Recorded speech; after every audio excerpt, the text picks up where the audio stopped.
We don't all have the answers to make this problem go away.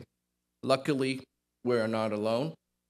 There are hundreds of you out here, and as individuals, we don't have all the answers, but we can create a vessel that would allow the visionaries, the experts, the hardworking providers in the Bay Area a vehicle to build on what we collectively have and together create something new, something unified, something strong and vital for the future of California seniors.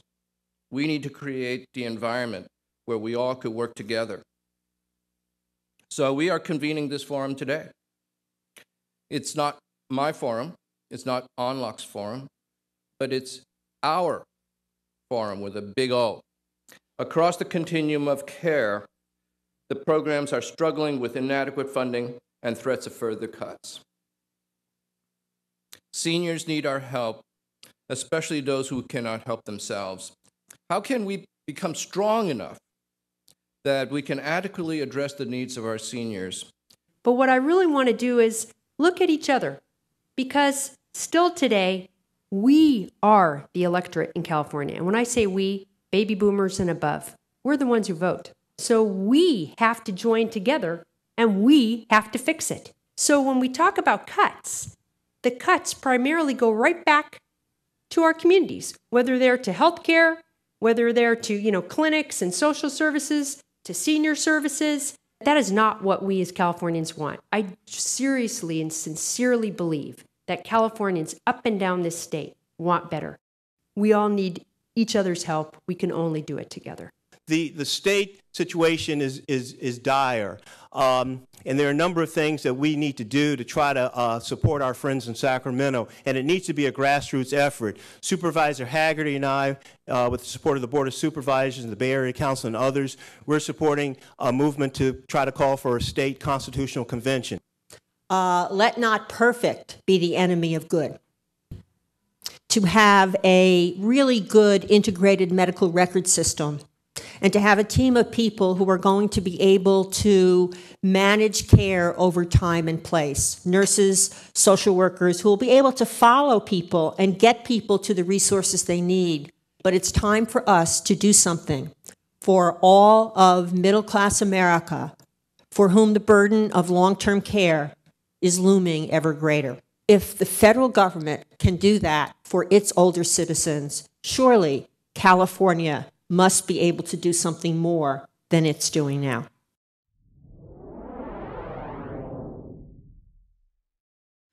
I think my topic and my group's topic this afternoon is bridging silos in the continuum of care.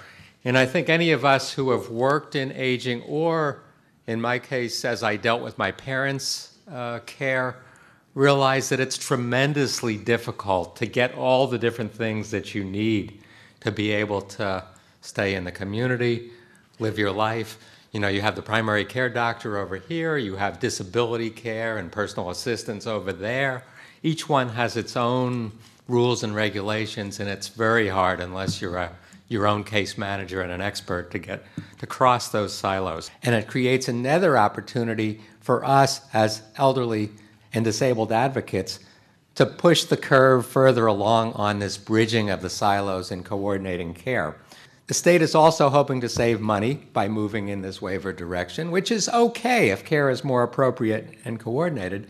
But the big picture is, if we don't do something about changing our attitude about our community and what responsibility we have in our communities, we're not going to get there on any of these bridging the silo type programs that I've talked about, unless we're able to say, gee, we can do better together. We can do better as a community to bridge these gaps. I want better care. I know all of you want better care, and I know the folks who we're serving deserve better care. But to do that, we have to come together and really make some changes in our state and say, yes, we can. It was alluded to by Senator Hancock that one should never waste the opportunity to put a bad crisis to good use. If you want to make a change, you must be involved. So my agency actually builds affordable housing. It manages and operates the housing, and it also provides supportive services for the residents who live in the housing. So what we can try to do, particularly for our seniors, is to connect people to those services, and also to provide services that build community in the properties, because what we've found is that the community can really help us identify when people are in need of some different support and some different services. The units can be adapted when people's mobility changes. Pretty much nothing is being finished without some kind of services commitment. I'd like to talk for a few minutes about what we know about and where we're going with Alzheimer's disease. It's a huge area, and as you saw in the data you have here, we expect the population of people with Alzheimer's disease to double in the next generation. So from a policy perspective, if we look forward, we need to begin talking about how do we work with people with Alzheimer's disease as a chronic condition?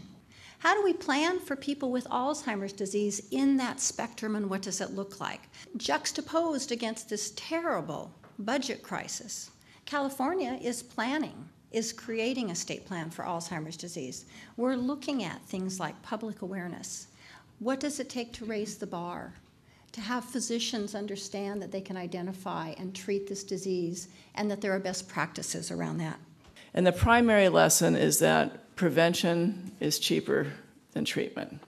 To keep people independent, keep them in their homes, keep them functioning and enjoying their life and living in dignity. We have come to a point where it's very, very difficult for California to make the decisions to govern itself. So, what I would like to use my time for today is talk with you a little bit about why this is happening and how we can fix it. Because we can fix it. And it will take all the people in this room and everyone you know, and all the senior services and senior advocates, and the young people, the students, the parents, the teachers. This is my ask of all of you today. You who have fought so hard, so long, so well for so many. We have to grow this pie, friends, and we have to grow it together so that the needs of our people, from the time they are born to the time that they die, are met, and they are given opportunity, and they have hope, and they are able to thrive. To pool our money and our intellect and our effort and our energy so that we can gain together what none of us can gain or pay for by ourselves, whether it's a school, a bridge, a hospital, a program that keeps us independent in our homes. Whatever it is, we can get there.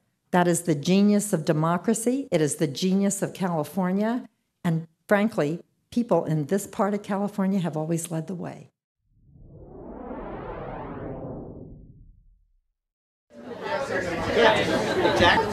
And profits. Okay, great, good power. Now, are you, of these ones that we just put up, are there two that seem to have the same kind of content? Seniors and people who have disabilities are becoming invisible. I think we'll have an impact. I think, because you are, when you become older, you'll live in a very different landscape. Exactly. Even though they're in the senior living, they still got a voice. We need to bring them in also. You made a very, very important point. We haven't been in this crisis for a good time. There's always been some sort of basic thing. And it's now time to educate the public on what our options are, how we're going to make that voice for everyone. You're back through some of the tables. What were some of the things that came out of your group, especially with regard to that last? Or they make fun of them. And maybe Pressure, those kind of things. If we did a better job at intervention, prevention, eradicating those things, that we would really be focusing in on Alzheimer's. Where we have other people that are getting assistance, eating their lunch. It's a whole range of services. Right. Funding with you identify resources so you can increase the pie that way. And still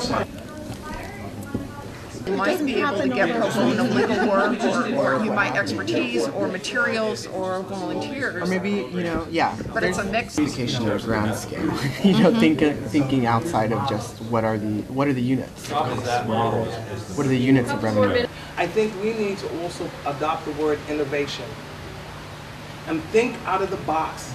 But one thing my board and I have made a commitment this year is we're not only going to see what we need to be working on as an organization, but how what we do affects the other nonprofits and the other organizations trying to serve seniors in our county. Please turn your silo over, turn it over, and we're going to turn ours over. We're going to take the top and the bottom off of it and find ways, find synergies and ways to work together.